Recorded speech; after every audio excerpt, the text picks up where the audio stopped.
Welcome into the LSU Sports Insiders podcast. Today is Tuesday, August the 20th. I'm Zach Ewing, along with LSU beat writers Reed Darcey and Koki Riley. Welcome into our Baton Rouge studios. We're brought to you by Waste Pro, and so we thank them. And today we're going to be talking about, guys, go a little bit into the gambling world and talk about some LSU over-unders. But I say only a little bit because these aren't actually things you can bet. They're just numbers I picked that I thought looked right, and I'm going to ask you guys whether you think over or under. We're going to do like Garrett Nussmeier passing yards, Harold Perkins sacks, LSU wins. I got a fun one about the running backs. And Thomas Casale is going to do our sports betting segment. He's actually talking about LSU's conference wins. So it all fits in. Over or under Tuesday, we're 12 days away from opening day, LSU, USC on September the 1st. And you guys have one more open practice to attend at preseason camp, training camp. That's tomorrow. And so we'll talk a little bit about what your takeaways are as we wrap up training camp and move into the LSU football season. Want to let you know first that today's show is brought to you by the Baton Rouge Clinic, your trusted healthcare provider in the heart of Baton Rouge. Whether you're in need of primary care, specialist services, or urgent care, the Baton Rouge Clinic has you covered with a team of dedicated and experienced professionals. Visit BatonRougeClinic.com to learn more or to schedule your appointment today. The Baton Rouge Clinic, caring for generations. Also, today's show is brought to you by Waste Pro, as I mentioned. Tiger fans, if you're planning a tailgate or event, keep your guests comfortable with portable toilets from Waste Pro. Call 225-744-6400 and mention LSU Sports Insider for a special offer. So we'll get going with our over-unders, talk about training camp and everything else on the LSU Sports Insider right after this break. You know how far I've gone, now I'm home again.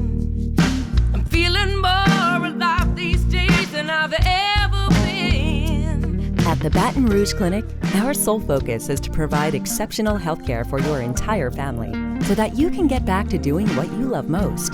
We are caring for generations. You gave me love, gave me love. Football fans, with the Caesars Sportsbook app, you can be in the game all the time. Seeking instant action? Quick Picks offers you the most popular games and markets already built for you and ready to bet. Experience the thrill when you stack your bets to create a super parlay. Build bets for your favorite teams and players across multiple games. This season, don't just watch the game. Download Caesars Sportsbook and experience the game like never before. All right, so LSU Sports Insider for Tuesday, August the 20th. Again, bringing in Reed Darcey and Koki Riley. Guys, you have one more open practice at training camp to view, and then that's it. Then we're basically in regular season mode. LSU's first game week is next week, starts Monday, and then the following Sunday, September the 1st, they play USC. So let me ask you this. We talked about this a little bit last week, but Reed, what's one thing where maybe your opinion has changed on LSU throughout the last month, whether it be optimistic, pessimistic, just something different? How has your opinion changed? My opinion, I think, has changed on the pass rush. I feel a little bit more optimistic about it than I did at the start of preseason camp because I've seen LSU combine the technical with the tactical. And what I mean by that is you combine the different kind of pass rush techniques that the linemen are doing with overall Blake Baker tactical approach. And I think if you marry those two things, you have a recipe for something a little more disruptive than it was last season. And I think we've talked to some of the defensive linemen, some of the linebackers, and we've sort of heard from them how basic the defense was last season, how they had to strip everything down and just stick to the basics. Now they're getting more advanced. They're learning more about pass rush technique. And I think when you combine that development from them and you see exactly what kind of philosophical changes Blake Baker is bringing in, I think the pass rush can be a lot more disruptive than it was last season, and that can be a key reason why LSU plays better defense this season. Yeah, I think I sort of have a similar takeaway in that I just think that this defense is going to be a lot more aggressive this season. Part of that's because of like the technical and just more of an aggressive approach from a pass rushing sense, which is what Reed was just talking about. And some of it's just like, playing more man-to-man, playing closer to the line of scrimmage in general, and just being more aggressive in coverage as well. So I just think like the combination of all these things with some of these Blake Baker blitzes as well, like the prowler front that they introduced, and putting Parashand inside, having Swinson and Jones rush off the edges with Perkins and Whitweeks at linebacker, like all these different, the fact that they're just being a lot more creative and trying to create more boom plays, potential turnovers, sacks, like that's kind of been my takeaway so far. Yeah. Again, we talked about this last week. Training camp is a time for optimism. But anything that maybe you're more pessimistic about, or that you have more questions about after watching preseason camp? I think the secondary and how they play man coverage this year. We know they're going to play more man coverage. We know they're going to try it. But can the cornerbacks and DBs, are they ready for that? Can they do that? We know probably that Ashton Stamps and Sage Ryan are going to be the starting corners when they go to Vegas to play USC. How much man coverage will they be playing? Can those guys guard opposing receivers one-on-one? We don't know. We haven't really seen a whole lot of that from them recently. So that's one little concern I have in the secondary. I just wonder exactly how LSU is going to put them in the right positions to succeed, and balance that with the need to sort of incorporate the new sort of philosophical changes that Blake Baker wants to bring, because he said before that, if you cut him open and you look inside, he's a man coverage kind of coach, right? That's what he wants to do. But does LSU actually have the personnel to implement that change? I think we'll find out in the first couple weeks of the season. I think the giant caveat with all this is that, as the media, we have the privilege of being able to watch these practices, but we don't see everything, No. And the fact that we don't see everything makes almost everything that we're saying here about like these practice takeaways like educated guesses, a little bit more than educated guesses, but I'd say closer to that than being like they're gonna do this season, right? So I say that before I want to sort of push back on what Reed said a little bit, because I think I think the secondaries just looked a lot better in these man-to-man coverage situations. And I think on the 7-and-7s, it hasn't been quite as pretty, but like part of that's because there's no pass rush. It's just a lot easier to carve up secondaries when you're just throwing at dudes and the quarterback has no pressure whatsoever from the line of scrimmage. But in the 11-on-11 scenarios, especially when they've been able to dial up some pressure and the secondary has been forced to try to make plays on the ball, they've been a lot better at making plays on the ball. Ashton Stamps has had his fair amount of interceptions. PJ Woodland's made a lot of pass breakups, and he's just a freshman. Zai Alexander's still working his way back, but that's another potential depth piece for you at corner. There's Javian Toviano. They just have a lot more experience because of what they went through last season, and they're just playing as a style of play that's the opposite of what they did last year, and what they did last year just didn't work in terms of that off coverage sort of zone style, that bend but don't break, but that not only did they always bend, but they usually just broke anyway. So this year, that sort of that boomer bust, that more aggressive mentality, not just with the pass rush in the front seven, but also in the secondary, I think has started to pay off a little bit. And real quick on the offense, we haven't talked about the offense at all. I think, watching camp, I think the offense is going to be just fine. I think it's going to be really good again. Probably not fair to expect it to be as good as it was last season, but I don't see any sort of concern there on the offensive side of the ball. The O-line's elite. I can see a lot of potential in the running backs. Garrett Nussmeier looks comfortable. He looks confident operating the offense, and the receivers look good. They're winning one-on-one.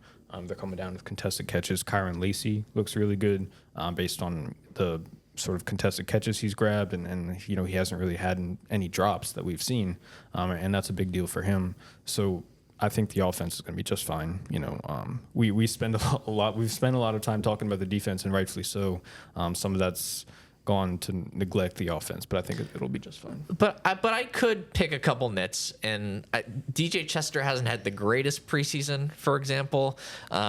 His snaps have been fine, but it's just more of like, I don't know. There's just less of a steadiness with him than it is with the other four guys. But if you had to hide an offensive lineman, it's probably at center or guard. So I think they'll be able to survive that at least. And then the running back situation, right? Like how much are they going to entrust Caleb Jackson with this offense? Because he is, I think, it's pretty safe to say that he's the most explosive back they have in that room. He's the guy who could really take a step forward and be one of the best backs maybe in the country because he's that good of an athlete. 100%. It's just how much are they willing to give him that reign when they have Josh Williams and John Emery, who are solid, and we know exactly what they are, but they don't give you the sort of the sort of boost that Caleb Jackson could potentially give you as a playmaker. Okay, so obviously lots of takeaways from camp, and a lot of that was a great teaser for some of these over-unders we're going to present today. So I'm glad we talked about running backs. We talked about changes in the offense, pass rush, all of those things, which we're going to get to. Want to remind you that you can subscribe to the LSU Sports on NOLA.com YouTube channel. Trying to get to 4,000 subscribers by the start of the season. We need a little push here over these next 12 days to get there. So subscribe to the channel. Tell your friends about it. Hit like on the video. All those things help us get our podcast out there to more viewers. So we appreciate that.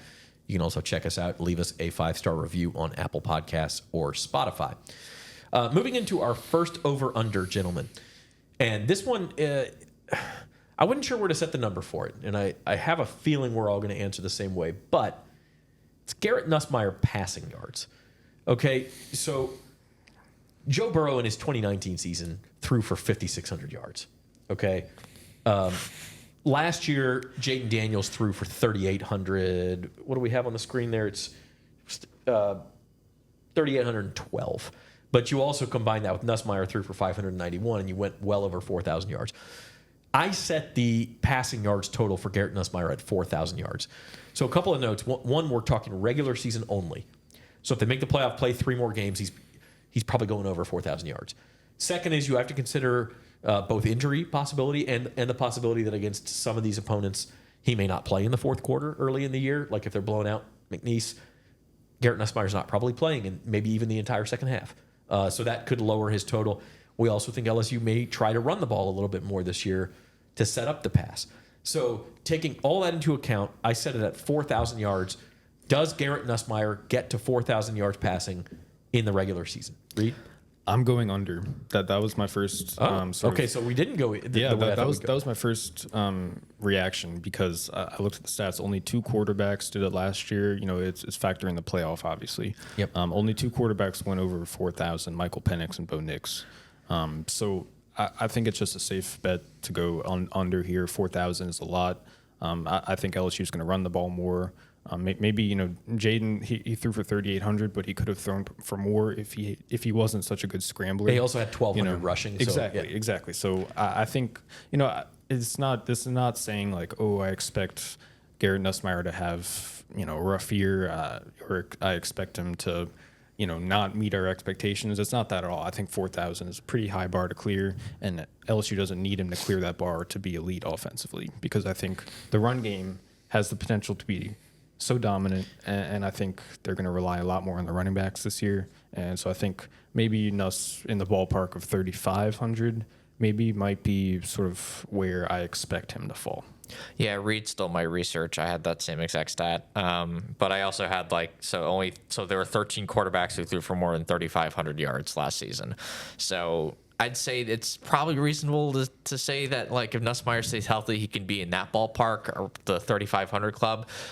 It was that stat, the fact that only 2 quarterbacks threw for over 4,000 yards last year, and the fact that, you know, Jaden Daniels was a walking explosive play last year. He had 2 first-round picks at wide receiver. They were constantly bombing the ball down the field, and he still only got 3,800 yards. So it kind of tells you how many things would have to go right for Nussmeier to get to 4,000, and I just can't quite get there. If the line was at 3,500, I'd probably say slight over, but it would be close. Okay. But if you think about the playoff, which I thought about, I think expand the playoff. Say LSU plays a couple of games in the playoffs, then that's a clear path for him to get over 4,000. Yeah. So if we're talking full season, then I think it's actually a pretty good over-under. You know, I think it's a little more in line. I might have to think about it a little more. So we have to factor in that possibility as well. I was prepared to argue for the under, but I thought somebody else would argue for the over. So, yeah, I mean, but if you think about it, again, if you're including playoff, maybe 4,000 is more. You know, LSU would obviously have to make it, but even if they don't, they have a bowl game. So maybe they, you know, then you're playing 13 games. But even 13 games, 300 yards passing a game, which is a hefty average, gets you to 3,900. So is he going to average 300 yards passing a game? Probably not. I mean, I think the other factor about Jaden Daniels last year, Koki, that you mentioned, their defense was terrible. So they were having to push the ball for 4 That's a great quarters. point. Right. If the defense is any better at all, which how could it not be, then, LSU's hopefully are going to have some games where they're just running the ball 80% of the snaps in the fourth quarter. Right. And Garrett Nussmeier may not even be in the game. And then I also mentioned injury. If he knock on wood, you don't ever want that to happen. But if he misses even one game with injury, you're not getting a fourth out. Like that is a very high bar. So I think we actually agree, just not in the spot I thought we would agree. One big thing that he's going to need is some receivers to step up, and that's the other part of this. Is Brian Thomas and Malik Neighbors are obviously gone. So on that note, I wanted to get into our star player segment. And our star player segment is proudly sponsored by Waste Pro. Ensure your tailgate or event is a hit with clean and convenient portable toilets from Waste Pro. Rent yours today. You guys each picked out a receiver that you liked what he had done in the last week of practice. Yeah, I wanted Chris Hilton. I wrote a story. We have a story up on Chris Hilton on theadvocate.com. Went up over the weekend. Just his story is pretty cool. His journey to this point is pretty interesting. He started out his career, if you remember, in the 2021 class, LSU signed 5 wide receivers. He was the second highest rated among them, and that includes Malik Neighbors and Brian Thomas. So if you look at those 5 receivers in the 3 years since, 2 have transferred, 2 became first-round picks, and 1 is still at LSU, and that's Chris Hilton. So he's sort of had a long journey to get to this point where he's at the top of the depth chart, expected to be featured in 3 wide receiver sets. I think he's really gone through a lot. He battled a ton of injuries. He told us that the injuries are so tough, he thought about stepping away from football completely before he could get to this point. He tore the meniscus in his right knee, and then a few months later, he tore the meniscus in his left knee. And then once he fully recovered from both of those meniscus tears, he tore his labrum after he dislocated his shoulder like 2 or 3 times, Brian Kelly said. That was his sophomore year, I believe. So now he's fully healthy, and he showed up to camp looking like a much more refined receiver than we've seen in the past. You can tell he sort of did a lot of work in the offseason to diversify his route tree. We've seen him run a lot of shallow underneath intermediate routes, when before he was really more so exclusively a deep threat. So I think when you combine his speed with the sort of improvements he's made as a route running technician, I think he could be in line for a pretty solid season. And it's just cool to see, what he's overcome to get to this point and how he's sort of entrenched himself at the top of the LSU depth chart.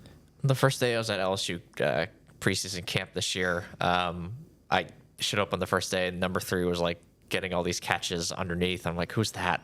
Because I wasn't sure who. I literally didn't know who it was. He changed his number. He changed his number, and he was playing a completely different style. So I think that kind of gives you the idea of the transformation that he's gone under. And I just think he looks a lot better out of his breaks, right? He just seems like a much more nuanced route runner, and that's really going to open up his route tree and get to do a lot more underneath stuff and just be a much more well-rounded receiver, just like Reed was saying. But I also picked another receiver in C.J. Daniels. I think he's built some very nice chemistry with Garrett Nussmeier, and I think the last practice on Saturday he caught at least 3 passes from Nussmeier from the periods of practice that we could see. And I kind of started my Nussmeier story about how Nuss is sort of handling the pressure that the defense has been putting on him in these 11-11 periods.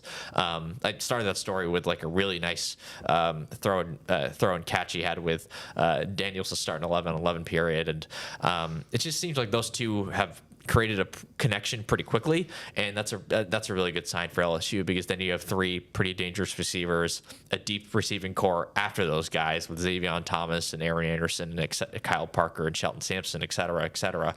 And when you have all these different options, you don't necessarily have to have Brian Thomas and Malik Neighbors. You know what I mean? They're still going to be dangerous in the passing game. Maybe not 4,000 yards dangerous, but I think they'll be dangerous. And you didn't even mention the tight ends. Mason Taylor, Kamorian Pimpton. Of course. Brian Kelly said we might see more 12, 13 personnel this year. So those are a couple other weapons that Nuss has. And we've seen more 12 personnel. We saw a lot more 12 personnel on Saturday and in those 11-11 periods with the ones. And a lot more Kamorian Pimpton. And Pimpton just looks a lot stronger.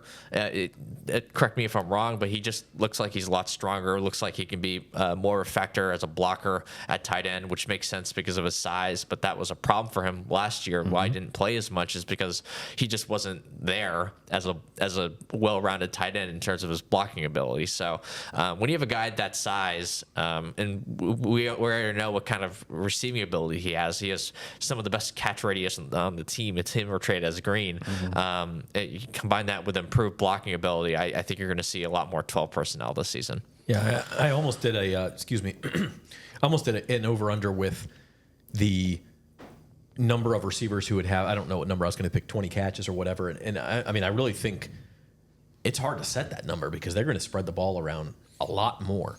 And that could lead to a good passing offense. Again, I don't know about 4,000 yards, but what you did mention, 12 personnel, 13 personnel usually means you're going to run the ball more. You've got those extra blockers on the field instead of wide receivers.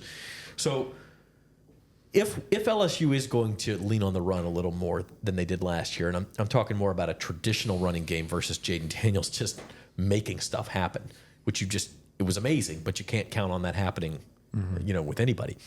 Our next over-under is the number of running backs who will exceed, and we could even expand this and say the number of players, maybe Garrett Nussmeier joins this crew, that has 50 carries or more during the season. Last year, LSU only had 2 backs that had 50 carries, but that's because Jaden Daniels had 135. So my over-under is 3.5. Will they see as many as 4 different players have 50 carries or more? What do you guys think? I'm going under. I think Josh Williams and Caleb Jackson, it's their backfield. I think it's those two clearly at the top. You're going to see John Emery, maybe even Caden Durham, the freshman, sort of sprinkled in. But I think LSU has a really nice, 2 guys who can really take control of that backfield, 2 guys who really complement each other, 2 guys who can play all 3 downs, I think, and 2 guys who LSU really trusts and values. And we sort of think that Caleb Jackson, it's going to be, as the season goes on, it's going to be really difficult to keep him off the field, I think, just based on what we've seen from camp, based on what we know he's capable of, based on his size, athleticism, and speed. I just think he adds a dynamic element to this LSU offense, the kind of rushing element that LSU hasn't had from a running back in a few years now. So I think I'm going under. I think it's Caleb Jackson, it's Josh Williams. One of them gets hurt, again, knock on wood. I think we could go over, but if I'm presuming that they're going to have healthy seasons, I think it's just going to be their backfield. It's going to be them. It's going to be them too. They're going to sort of take a sort of committee approach to it, and I think that's how LSU is going to run the ball. I think if Emery stays healthy, they can get to 3. I think. And I think Daniels slanting the numbers last year makes this a little bit tougher to sort of gauge. I mean, most teams get at least 3 in a season. 2 is really rare. 2 is really rare, and that's because the quarterback had well over 100. So I think when you factor that in, but the problem is it's like, who's the 4th guy who's going to get 50 carries? So that's the part I can't really. Well, does Nussmeier? I guess that would be. But I don't think he's that sort of quarterback who can do that. College stats, sacks count as carries, so we're kind of getting into the nuance of how this happens. I mean, does he get sacked 20 times and then have 30 carries? I don't. But they also have an elite offensive line, and he's going to get out the ball fairly quickly. Sacks shouldn't count as carries. They should not. That's another podcast. I like the way the NFL does passing stats and rushing stats. But also, like, to lose rushing yards because you get sacked, that's the most backwards thing. I'm at least in my opinion. I don't understand that. Sacks are a quarterback stat, but this is a whole nother podcast. Yeah, we can really get into the weeds here, but like, it also depends on, is the quarterback trying to run, and that's where you have to get. Then the stat keeper is using a subjective analysis of okay, if Jaden Daniels got out and ran and then reversed field and got tackled for a 5-yard loss, well, that probably should be rushing, right? Yeah. You know, but how to tell when it's that versus he's just running around trying to find another receiver down It's like the field. figuring out what's an error in baseball or not. It becomes subjective. So we got into the weeds there, but point blank, you guys think probably 2, maybe 3 get 50 carries is not a lot. It's about 4 a game for the regular season. But you think 2 guys carry most of the way. I think 3. I'm a little bit more open to the idea of there being 3 because I just think if Emery was healthy last season, he would have gotten very close to 50, and Williams got really close to 50. As Williams got to 50, he got to 55, right? Yeah, he was the second one. They had 3 guys like between 30 and 40, so they did just from garbage time and things like that, you end up getting some guys in carries, but 50 is kind of that mark where you had some significant contributions. So the question is really like, do you think Caden Durham or Trey Holly can get the 50 carries? Like that's kind of how I took it as, and I just can't really see that. I mean, Durham has looked fine this preseason, but he hasn't like popped to the level of like, okay, now they have 4 running backs, so I can really see in the rotation. I think Durham's going to be like a solid depth piece, and if someone gets hurt, then they could bring him in. But I guess the best case for your argument is like, say Josh Williams gets 50 carries by week 6 or 7, and then he gets hurt, and then you have to play Durham a little bit more. Like that would be. That'd be the way I could see it happening. Like an injury happens to one of the guys who already gets the 50 pretty early in the season, and then all of a sudden you have to rely on one of the younger guys to fill in the hole. But it is a good question because LSU will be relying a lot more on their running backs this year. That's one thing that we know for sure. And so I think when you have to sort of think about it, it's a good question to sort of get us thinking about exactly how involved these running backs are going to be. And you have to sort of take Jaden's rushing numbers from last year's, chop them down a bit and sort of distribute them amongst the running back room. I'm just saying, I just think that Caleb Jackson and Josh Williams are the 2 clear guys, and then everyone else is going to be sort of complimentary to them. I'm going to go ahead and say over here, and part of me is just being contrarian. But I also think, again, we talk about the defense. If the defense is better, you're going to have more leads in the fourth quarter. You're going to run the ball more. And I just think there's more attrition at that position than we think here sitting in August and saying, oh, these 2 guys will get all the carries. Even if it's not a serious injury, guy gets banged up and leaves for a quarter. Guy gets banged up and they decide just not to test him in the second half. None of these guys has ever had a full college season workload before. Mm-hmm. So I do think they'll spread it out more, and you'll see. I think 4 guys could get to 50 carries. It's not that high of a bar. But I am partly being contrarian. Reed, I have a question for Reed then. Sure. What do you think is more likely to go the over, the Nussmeier yards or the running back carries? Running back carries, I think. I agree with that. I think so. Yeah. 4,000 probably was too high. Again, this is not even something you can bet on. It's what I made up. And if I was setting that line as a sports book, I probably would have put more research into it, or I would have lost my mortgage. So. Speaking of the running game, though, guys, as we continue here on the LSU Sports Insider podcast, they obviously do have a good offensive line. Koki, as you mentioned, they did have a couple of those linemen miss practice with, a little stomach bug going around the locker room. So today's injury report is brought to you by the Baton Rouge Clinic. Chris Hilton did leave practice. You mentioned all his injuries with like a mild ankle sprain. They think he'll be okay. And then the other one was this stomach bug that seemed to particularly hit the offensive line and the linebacker core. You never want to say it's a good thing. I guess the takeaway here is it's better to happen now than like week 9 when you're preparing to play Alabama. Yeah, absolutely. So DJ Chester was out with this sort of stomach bug. Emory Jones was limited with the stomach bug. So they were a little bit depleted on the offensive line, and they had to really sort of rely on their offensive line depth. And that's sort of what I wrote about in the Saturday practice report, just the fact that, you were seeing like Paul Mubenga and Tyree Adams and Weston Davis get reps against first-team defensive linemen. And it didn't look very pretty, but that was kind of by design, just to sort of try to build up depth with that unit, because a lot of those guys are going to have to slot into starting roles next season. Maybe not all of them, but at least a couple of them. And Davis, for example, he was a borderline 5-star, if not a 5-star recruit at tackle, and you hope that guy can slide into a starting spot next season. Tyree Adams, for sure. Adams was the starter on Saturday with Chester out, so he seems like he's the sixth man on the offensive line. He's looked a lot better this preseason. I think he's a guy who you can really look at to take one of the starting spots, whether it's at guard or tackle next season. So having those guys improve and just building up that depth on the offensive line in case there's an injury this season or for next season, I think that's going to be a very big subplot with this offense moving forward. I was putting together the depth chart yesterday for the offense, and I didn't quite realize until I did it exactly how young LSU is on the offensive line behind the starters. The second and third teamers, it's all freshmen and sophomores, true freshmen and sophomores. So maybe, I start thinking like, okay, 1 or 2 injuries, and then you slot in a couple freshmen. Maybe things can kind of get dicey. But the line, I don't think LSU fans should really be worried about it. There's enough depth, I think, but a lot of unproven, untested depth. Yeah, the most veteran guy is probably Bo Bordelon. He's a third-year guy, but he's a redshirt sophomore because he redshirted his freshman year. So, but again, he's not the number 6 guy moving up. It's probably Tyree Adams, who's a redshirt freshman. So, depth is an interesting discussion because you're not going through a 12-game season where they're playing 10 games against major conference competition without any injuries. You're just not going to happen. It would have to be the luckiest season in the history of college football. Mm-hmm. Now, to this point, they have had a very good camp in terms of injuries. Nothing serious, nothing long-term. And we've said this every show, knock on wood, we never wish injury on anybody, but you do expect that depth to get tested at some point. It's just unrealistic not to expect that. So interesting point there.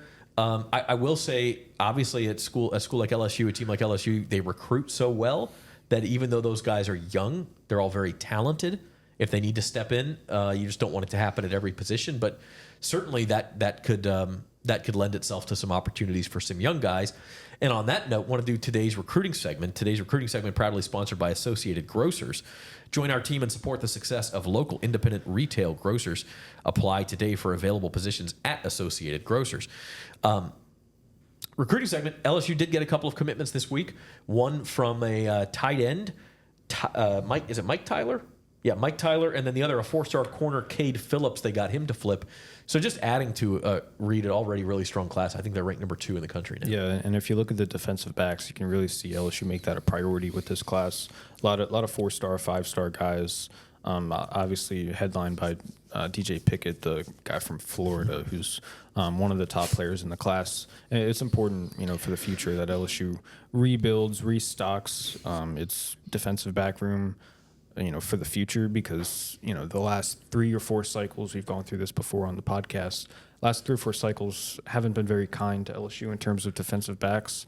Really, when you think about it, it's really only Ashton Stamps and Javian Toviano as guys who have stayed on the roster, who haven't transferred out. So LSU, if it wants to call itself DBU, it's going to have to get those sort of crown jewel type prospects. It's going to have to get them into the program, develop them, and retain them, which is a huge challenge in today's college football world. But this is the first step in sort of doing that and getting the secondary sort of back to where LSU wants it to be. Yeah, DJ Pickett's the number 1 cornerback in the country in this year's class. That's a huge get and a top 10 player overall. So having him, and now you add Cade Phillips to that mix, that's a really good response after you lose Jabari Antoine's. He's the local cornerback after losing his commitment. He's a high 4-star recruit. So after the Antoine thing, it was going to be interesting, like, all right, how they're going to respond to this. Can they get Antoine back into the fold, et cetera, and then they bring in the best possible corner you could bring in, and then you get a flip from a Texas cornerback who is committed to Texas. So you have to feel at least some optimism when it comes to the way they're recruiting that position. Yeah, and future is bright, no doubt about it, and they're recruiting where they need to recruit. So that's our recruiting segment. Tiger Fans Associated Grocers is hiring. Join a team committed to the success of independent retail grocers. Apply today at Associated Grocers and be part of something great. So moving on with our over-unders as we continue here on the LSU Sports Insider podcast for August the 20th. Moving to the defensive side of the ball, guys. I might get an over out of Reed on this one. I don't know. We'll see. Harold Perkins, a lot of discussion about how LSU is going to use him. He had this phenomenal freshman season where he really was on the national consciousness with how well he played. He had 7.5 sacks. Last year, the way LSU used him changed a little bit. He dropped back in coverage more. He wasn't used as a pass rusher as much. He did have 5.5 sacks, so 7.5 as a freshman, 5.5 last year, obviously for a very bad defense. I put the over-under right in the middle of those two. Perkins, over or under 6.5 sacks, Reed? You're getting an over. I got you an got over. one. You got an over. I think I'm going over on this one just because I think the marriage between Blake Baker and Harold Perkins, you can sort of see how it's already looking really good, a good fit between coach and player and scheme and player. Blake Baker wants his linebackers in space. He wants them rushing, blitzing, being aggressive, and who better in the country to do that than Harold Perkins? So I think he can't help but use Harold more so in a blitzing role, similar to what he did as a freshman. He's going to be a linebacker. He's going to still be dropping back into coverage most of the time, but I do think that we will see him rush the quarterback more often than he did last year, and I do think that LSU's scheme is designed in such a way to free up rushing lanes for him and to free up more space for him. So if you did, 5.5 last year? 5.5 was last year. 5.5 last year. I think, it's hard to believe it was that high. It doesn't feel like it was that high last year. But anyway, yeah, I think I'll go over because I think we'll see him rushing more often.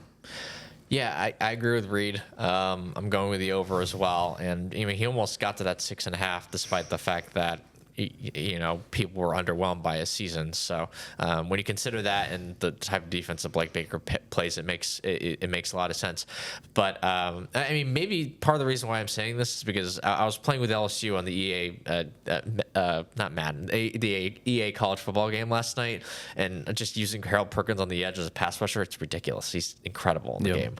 He's pretty unstoppable if you get him one-on-one with a tackle. So it's like, all right. You imagine you can see that on Saturdays this season. It's going to be a lot of fun. Why not? It's just sort of a weapon that the defense has at its disposal. You probably only have him for this one more season. You might as well try to get the most out of him. And Blake Baker turned Darius Robinson into a first-round pick at Missouri. Different style player, but he is going to open up those rush lanes. And you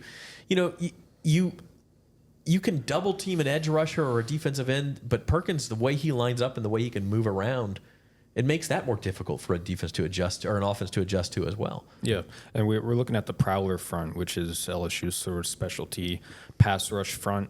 I believe the Saints call it like a NASCAR front or something like that. Everyone has their own terminology for it. LSU's calling it the prowler front. Four defensive ends is basically what we're talking four about. defensive ends. Edge rushers. And Harold is in there as well. He can line up on the edge and rush. That's basically, it's Parashan, Deshaun Womack, Braden Swinson, and Harold. Am I forgetting someone else? Is Womack in there too? I thought it was like a 3-man with the two linebackers. Yeah, I might be wrong. I have to look back. But yeah, that's sort and then of they send the star as well. Yeah. That would make sense because then you get the extra defensive back. You send him, and basically it's in passing downs. Pin your ears back. We're coming after you, and we're going to have 5 D-backs back there as well. Yeah. And so if you want to throw underneath on 3rd and 12 and pick up 6, that's fine, but you ain't getting a big play out of us. Right. That's the idea there. Yeah. Okay, so that's Harold Perkins. We got an over out of the guys. I mean, if I made it 7.5, 8.5, at what point do you start to say, let's pump the brakes? I think I'd go, if it was 7, I'd go over. 7.5, I might go under. So 7.5 was his freshman year total. But again, some of those came before defenses were really game planning. I might go, I'd go under around 8.5. But I wouldn't. I would actually probably go over on 7.5. Okay. Maybe 7.5 was the right line. Then we would have gotten some disagreement from you guys. Speaking of over-unders and speaking of sports betting, it is time for our sports betting segment with Thomas Casale. The Queen of Baton Rouge proudly sponsors the LSU Sports Insider's sports betting segment.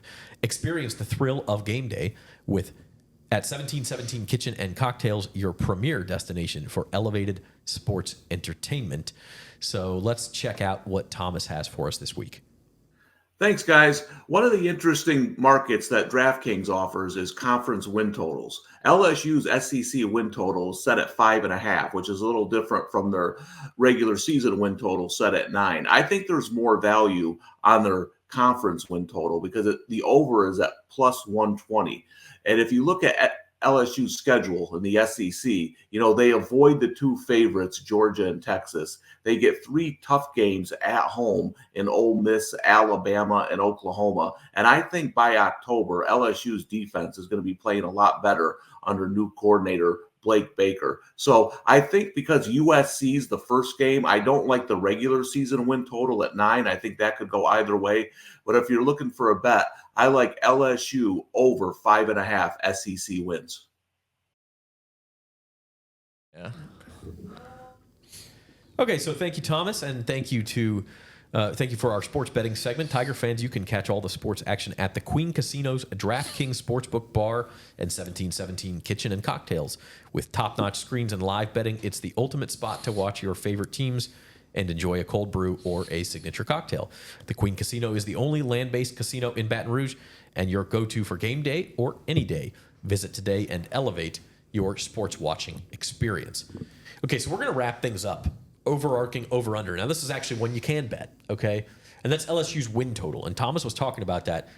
He said he likes over 5.5 conference wins better than he likes the total wins is either 9 or 9.5, depending on where you look, and the odds are different on those two. But I actually disagree with Thomas on that. I think to expect them to win 6 conference games is a taller order because I think it's not crazy unlikely that they sweep the 4 non-conference games.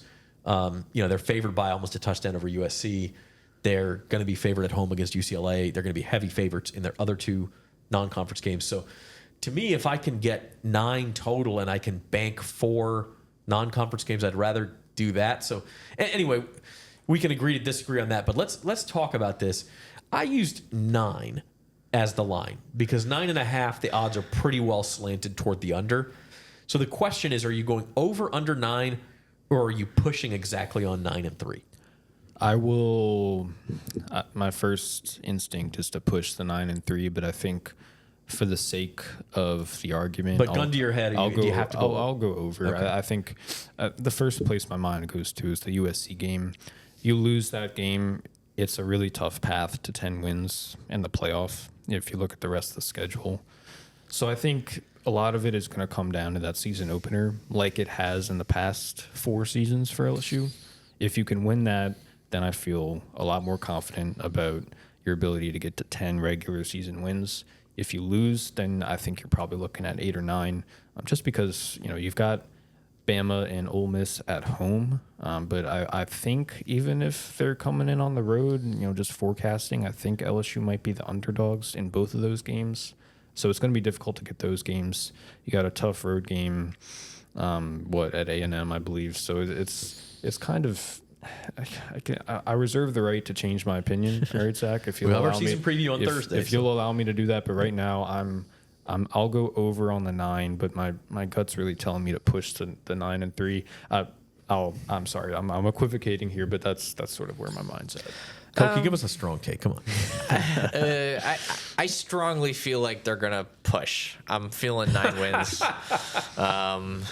I kind of wish you did 9.5. Then I would have really had to, squirm and squeal about it. All right, well, let's like 9.5. So 9.5, I would say under then. But like, the thing is, it's like the season kind of comes down to 4 games in a way because LSU doesn't get upset a lot. Like Brian Kelly in general. Brian Kelly has a phenomenal record as the favorite. Yeah. I mean, there's some exceptions. Year 1, there were some exceptions. Like they lost the Florida State game, but that Florida State team ended up being pretty good. But like that, the other losses that season were Tennessee, really good team, Georgia, great team, and the A&M loss. That was the one real upset they've had, and one of the very few that Brian Kelly's had in his career period when he's been the favorite.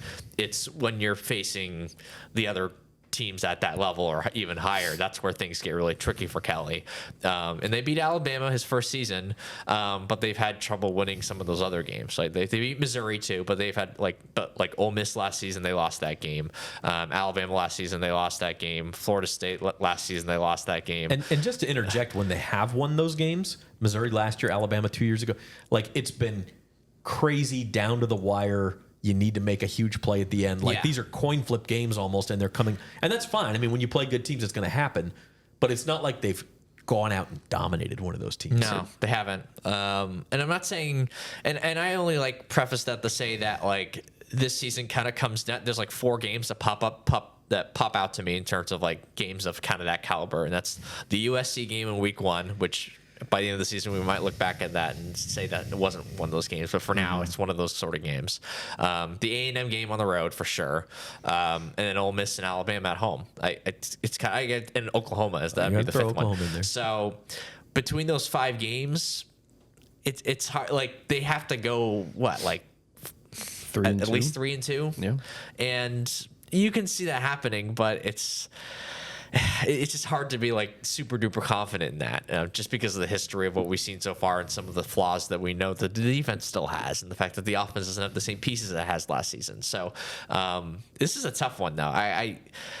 I think their schedule was sort of shaken out to the point where like they've gotten a pretty good shake. Like they don't have the Florida schedule. If they had the Florida schedule, we'd have a whole different conversation right now. But they don't. So I think with this schedule, I think they're going to at least get the 9. I'd be surprised if they don't. Like that if them not getting 9 would probably mean that they would go like 1-4 in those games, which is I don't really see that happening. But 2-3 or 3-2, I can very much see both of those situations happening, and that's why this makes this line pretty tough. Zach, I don't think we're getting invited on First Take anytime soon. No, these are not hot takes.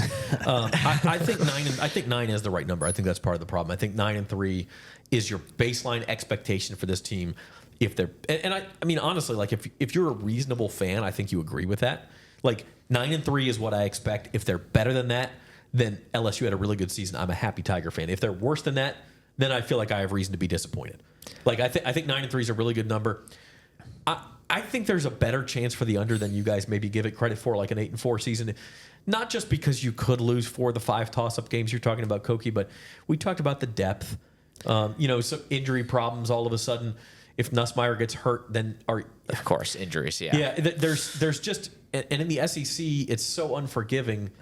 You lose a key player or two, and all of a sudden you are going to be the underdog in a bunch of games. And now games against Florida and South Carolina and teams like that you think you can handle are not as easy as maybe they looked. And even though I will say LSU, I would actually really go under if they had fewer of their tough games at home. But they are lucky in the sense that UCLA, Alabama, Ole Miss, all at home, as well as Oklahoma, all at home. And so 9 to me strikes me as the right number. I know, again, we're not Stephen A. Smith here. We're not giving you the hot take.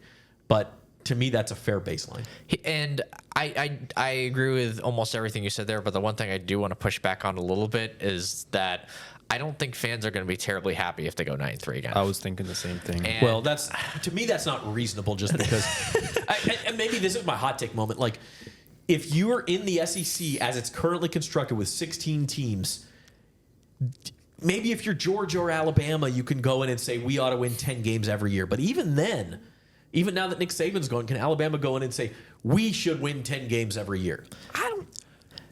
I think it's really tough. Here's the thing I would say. I think it is less reasonable for them to say that and I think it's more reasonable for LSU fans to be like, we gotta do better than 9-3. Because I mean, LSU, like if you look at the bigger picture with this program's won 3 national championships with 3 different head coaches. Like there is a clear sustainable path to winning national championships at this place, and you could argue that it's easier to win national championships at a place like LSU than it is a place like Alabama, because of all the fact that you're the only major college football team in the state. You have all the recruiting advantages you'd ever possibly want, and the fact that you had 3 different head coaches with 3 different styles, and you were still able to win national championships with each of those head coaches. So the fact that you're kind of stuck at this one place at 9-3 for 3 straight seasons, I think you're going to see some restlessness. I don't think Brian Kelly's job's on the line, but I do think if that happens this season, you're going to have some restless fans. I wouldn't say guarantee it, but I would. There will be some. Guaranteeing there will be some. LSU has a ton invested into this coaching staff,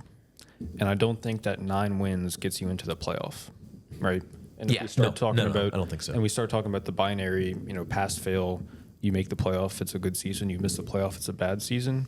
I think there's more nuance to that. But for the average fan who thinks like that, 9 wins probably doesn't get you in the playoff, and that means that 9 wins isn't, what LSU as a program for what it wants to accomplish, I think it needs to get to 10 wins. And I think that's reasonable, honestly. Just given the history of this program, and given the fact that 12 teams you can get into the playoff, the fact you can lose 2 games and still get into the playoff, like I think if they make the playoff and go 10-2, I think fans will be fine with that, and I think they're reasonable to be fine with that. Depending on how the season goes, and they only go 9-3, I wouldn't blame them too much if they got a little bit upset. I will say a couple of things I wanted just as a housekeeping note. The 9-win over-under, that's regular season only. Doesn't include a bowl game. Doesn't include SEC championship, playoff, any of that. So we're just talking about the 12 regular season games. And then I called fans unreasonable if they expected more than that. I do think LSU fans aspire to be where Georgia is. And I don't think that is particularly unreasonable. I just don't think they're quite there yet. Yeah. But, maybe in 3 years, in 5 years, you could be the Georgia where you can expect that every single year. I just don't know an individual year to say 10 wins and playoff or bust. There's like 3 programs in the country who can say that. I think but I will say, like, I think if you asked LSU fans, 2 or 3 years ago when they hired Brian Kelly, and you asked them, and if things go fairly well in 3 years, what do you want the program to look like? Which is right now, and they'd say, we're close to Georgia, and right now they're not that close to Georgia. So, no. I think that there's some nuance to that as well, I guess.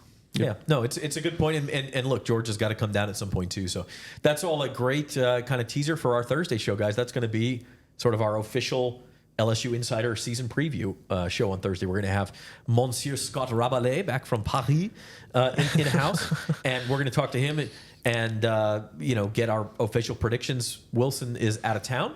But we're going to get him maybe to give his official prediction too on record if they make the playoff. All of these things, maybe an upset to watch out for, those sorts of things, and that will be on Thursday. So that has been today's LSU Sports Insider podcast. Our thanks to Waste Pro, Baton Rouge Clinic, the rest of our sponsors. He's Koki Riley and Reed Darcey. Amelia Cotton's behind the glass for us today. Our thanks to her, and I'm Zach Ewing. We will see you next time.